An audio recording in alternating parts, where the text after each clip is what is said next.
how will I ever get home this evening? I hope it's not raining. I bet now I'll get stuck in Gort or wherever the heck it is. You know, this type of thing. And you're going into the future. You're not here. You're not here at all. You've gone forward. So, if I were to say to you, just for your own, out of your own curiosity, if you were to put a percentage of your headspace, divide it up, how much time do you spend going back? How much time do you go into the future? How much time do you actually spend moment to moment living your life in the present, in the now? And this is just an example. You might sort of say, well, I'd say about 60% of the time I go back, to be honest with you, you know? Now, generally speaking, people have a tendency either to go back a lot, or they go the other way. They never go back, but they're always jumping forward, always into the future.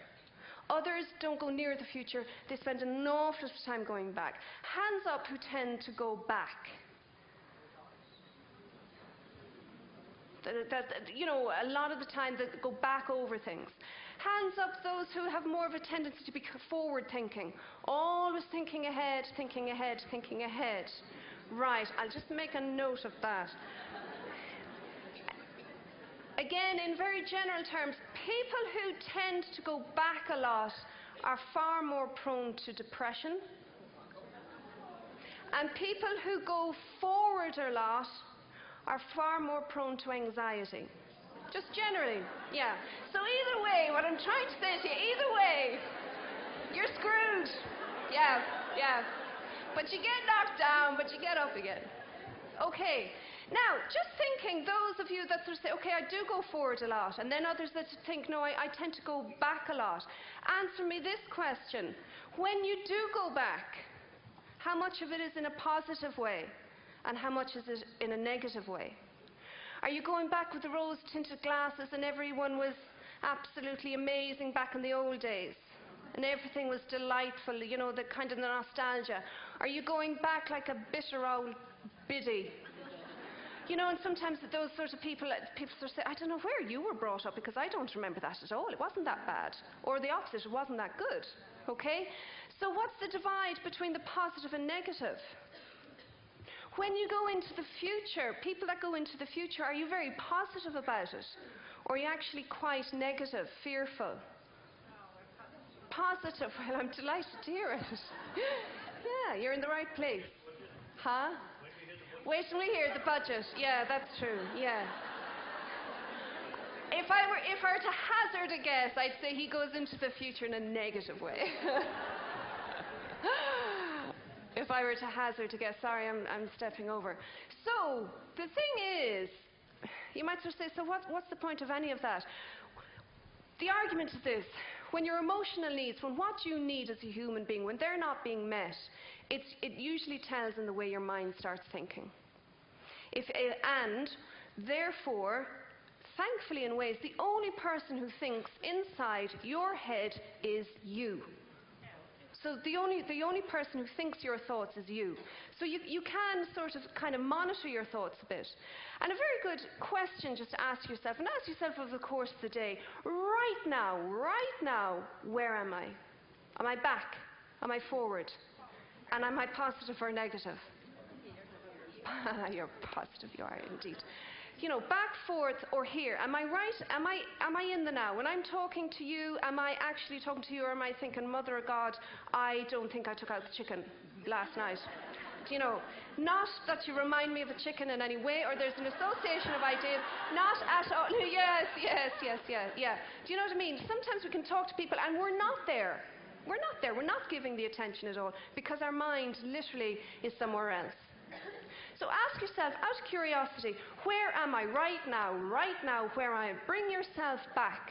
Bring yourself back. Where am I? And is it future, past, positive or negative? And it's not about, oh, well, then I should think positive.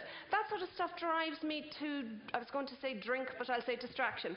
It drives me to distraction. It's not all about positive thinking and trying to put the positive spin on it, because that's not the nature of life. That's not the way it goes. But sometimes we can be needlessly negative or needlessly anxious about things. And sometimes just a gentle nudge back into right now. Is there a budget? No. Right now, am I stuck in Gort? Right now, no. What's wrong with right now? Right now, nothing is happening. And it doesn't matter anyway, because by the time I get to Gort, that'll be my now then. So I may as well worry about it when I get there. Type of thing. Which brings me on to just my final little couple of slides. And this whole thing about non-acceptance. Now, say for example you were to say to me, yeah, but Fiona, okay, fair enough, sometimes I go forward in my head and it's silly or it's pointless, okay. And you might just say, sometimes I go back. But what about when I'm in the here and now? And the here and now ain't such a great place to be. Then what? Do you know, if right now you've bills or the bills are coming in that you have no idea how you're going to pay them, if you have any idea, let me know, because I don't know either. You know, bills coming in, uncertainty going forward, letters, hassle, all of that, and you're sort of saying, so this isn't me making it up. This is real, I'm in it, it's tough, it's difficult. What do you say to that? What then? Where do you go then? And I don't personally think that there's any real easy answers per se. But there's this whole notion of non-acceptance, which I find quite fascinating. Because when you think about it, non-acceptance of what is, do you know what I mean when I say what is? Whatever the situation is, non-acceptance of it, that is what causes suffering. We all know people who cannot come to terms with something. You know, they never came to terms with it. They could never accept. I could never accept. Non-acceptance can cause suffering. A negative reaction is inner resistance to the event. A negative reaction. So anytime you start saying, I'm absolutely furious, or I'm so depressed, or oh my giddy aunt, I'm just going to have to go into the bed and stay there and wait for George Clooney to come in after me. But yeah, I may wait. A negative reaction, that's just inner resistance to the event. So something happens. Okay, say for worst case scenario, I don't know, in my case it would be the bank would sort of say, you're in arrears and we're coming after you. Okay? That would automatically bring up anxiety, stress and fear in me. So I'm not going forward and I'm not going back. I'm in it now. I'm in it. Resistance to what is resistance. An inner resistance basically means no, no. So you have the situation, and then you have your big fat no to it. That no, just in case you didn't get the point, that no is a lot of the mental pain, not all of it. And it's this little phrase that I think is very useful. Pain is inevitable. Suffering is optional.